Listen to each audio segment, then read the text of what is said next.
Saudações, queridos irmãos, amigos em Cristo.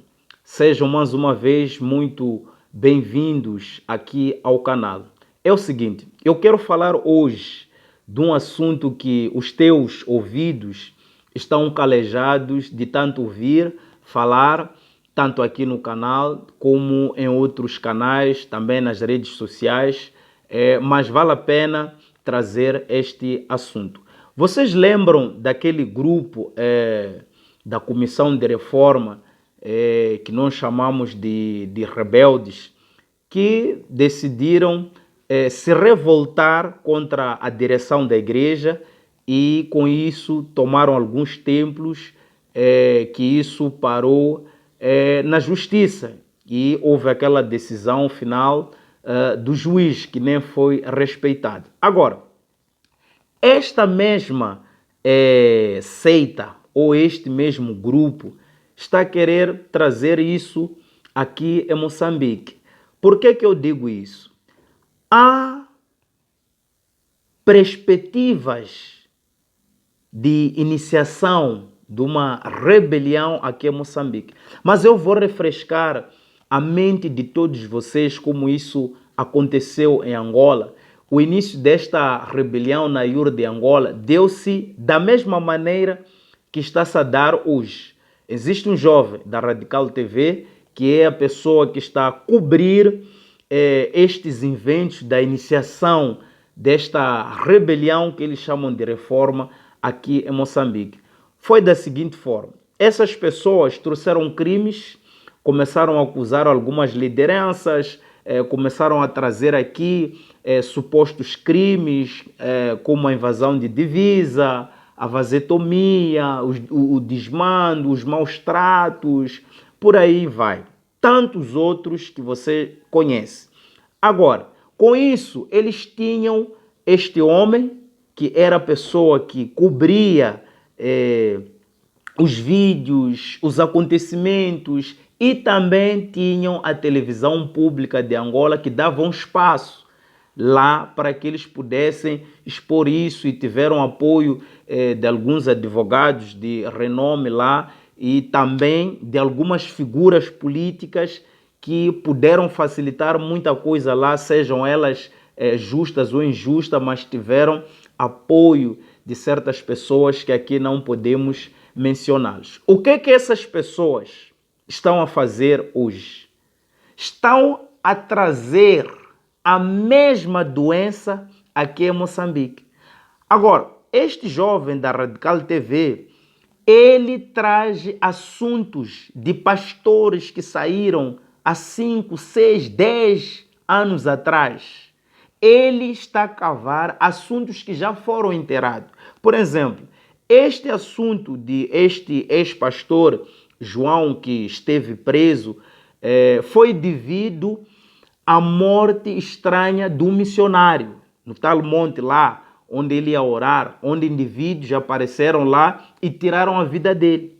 Agora, a polícia, para poder investigar, o primeiro acusado que a polícia de investigação encontrou foi ele, porque é a pessoa que trabalhava com o pastor. E quando isso aconteceu, este pastor estava lá. Agora, simplesmente a polícia faz o seu trabalho, não é a igreja que vai ter que negar ou colocar as condições como é que a polícia tem que trabalhar para lidar com este assunto. Mas eu não quero tratar disso agora. Agora, ele trouxe a situação do ex-pastor Vitor Mohamed e tantos outros que eu vi aqui, que se dispuseram a colocar aquilo que eles passaram, mas essas pessoas saíram há muito tempo da igreja. Será que esse todo o tempo que eles ficaram fora não tinham espaço para eles poderem fazer isso? Pense comigo.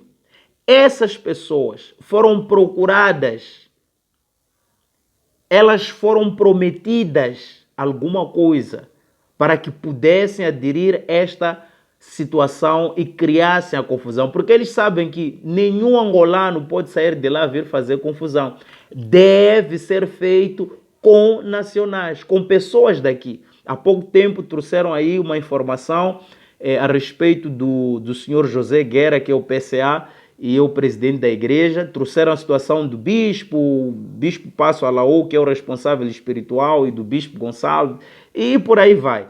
O que este homem ele faz como papel dele?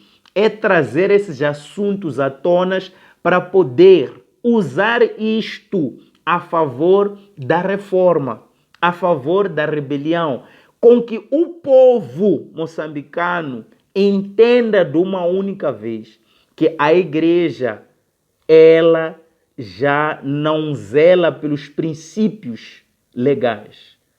Agora, eles convocam esses ex-pastores. Muitos já nem vão à igreja, meteram-se em vidas erradas, muitos não estão a dar certo, porque muitos dos que adirem esta confusão são pessoas que estão a arrochar aqui fora. São pessoas que estão mal financeiramente, são pessoas que não estão a ter um bom emprego, estão a passar necessidades. Então, dependendo da proposta que esses homens dão, a pessoa não pensa duas vezes, acaba aderindo a esta confusão. É a mesma coisa que aconteceu em Angola. Muitos desses que fizeram essa confusão já não faziam parte do corpo eclesiástico da igreja, mas por causa da situação em que eles se encontravam e viam um extra, acabaram aderindo a esta confusão e se intitularam pastores, isso e aquilo. Todos, a maioria deles, já não faziam parte. E é a mesma coisa que está-se a fazer aqui em Moçambique, chamar aqueles pastores antigos que não estiveram em boa situação com a igreja, não saíram satisfeitos, estão numa situação precária, uma situação complicada financeiramente falando, aqui em Moçambique. Estão a convocar a esses homens para trazerem depoimentos, trazerem aqui assuntos, tentar ganhar a opinião pública. E de certeza que eles estão a tentar negociar uma televisão aqui que possa cobrir essas coisas, estão a tentar arranjar alguns políticos, alguns advogados, para eles tentarem um representante moçambicano para esta reforma, para esta rebelião. Agora, esta tentativa, que peso vai ter para essas pessoas que aderem a isso? O peso que isto vai ter é o sangue de muitos inocentes que vai pesar nas costas dessas pessoas. Porque Deus, quando quis usar Moisés, Moisés não foi violento, Moisés usou palavra, fez o que Deus mandou. Moisés não falsificou documentos, não procurou pessoas que já estivessem mal com Deus. Não. Moisés cumpriu aquilo que Deus mandou fazer. Porque este homem da Radical usa essa passagem de que tem os Moisés de hoje para libertar muitos pastores do Egito, das mãos do faraó. Né? Neste caso está a referir à direção da igreja, porque o objetivo é esse. Eles acham que lá os pastores são maltratados, a igreja isto e aquilo que eles têm falado. Agora, ele usa esse exemplo, e é um exemplo inválido, porque o que eles querem fazer, o que eles fizeram, é cometimento de crimes, é escandalizar pessoas, é privarem as pessoas de exercerem a fé que eles têm em Deus através da Igreja Universal. Se essas pessoas tivessem chamado de Deus, eles abririam as suas igrejas, começariam um trabalho com uma ideologia nova e prosperariam na direção de Deus, não dos homens. Se eles não acreditam que o trabalho que a Universal tem levado a cabo não é mais de Deus, isso é normal, acontece. Mas querer incentivar pessoas que estão a passar fome, outras já nem oram, nem buscam, já têm um caráter de suspeita, começar a convocá-los para poderem tomar a igreja, isso não é de Deus, isso. Isto é rebelião. Essas pessoas que são convocadas e são remuneradas, estão ali para cumprir o propósito de certas pessoas. Estão a ser usadas para cumprir o propósito de certas pessoas, estão a ser instrumentalizadas para elas acharem que estão a fazer a justiça de Deus. enquanto não, do outro lado, estão a cumprir a missão satânica de rebelião contra a obra de Deus.